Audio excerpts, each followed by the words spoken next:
বলার জন্য লম্বা হাদিসটা বললাম, রাজুলুন যাকারাল্লাহা খালিয়ান ফাফাদাত আইনা।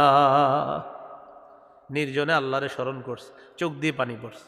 মসজিদে একা একা বসে আছেন, কেউ নাই মসজিদে, ওই টাইমে ঠিক এইভাবে আল্লাহকে বলবেন, আল্লাহ আপনি আর আমি ছাড়া কেউ নাই।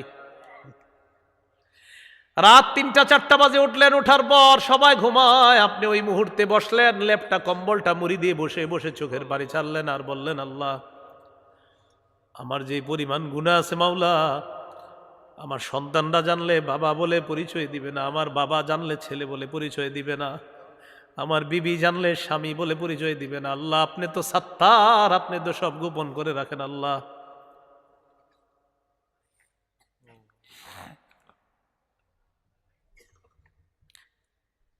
মাবুদ, আপনি ছাড়া আমার গুনাহের ব্যাপারগুলা কেউ জানে না। নিজের ছোট বানায় বলবেন, আল্লাহ আমার চেয়ে বড় গুনাহগার আর কেউ নাই, আল্লাহ আপনি ছাড়া কেউ জানেন না।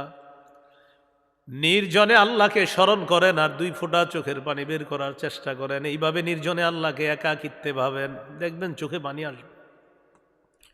গুনাহ স্মরণ করেন, চোখে পানি আসবে। এইভাবে নির্জনে আল্লাহকে স্মরণ করে যদি 2 ফোঁটা চোখের পানি আসে, নবীজি বলেন এই ব্যক্তিকে আল্লাহ তাআলা কিয়ামতের ময়দানে তার ছায়া জায়গা দিয়ে দিবেন। আমাদের গুনাহের শেষ নাই, প্রত্যেকে তার গুনাহ সম্পর্কে কাউরে বলা দরকার নেই, আল্লাহকে বলেন। কিছু মানুষের হিসাব আল্লাহ কিয়ামতের মাঠে পর্দার আড়ালে নিবে। আমার আপনার হিসাবটা পর্দার আড়ালে নিলে বেঁচে গেলাম।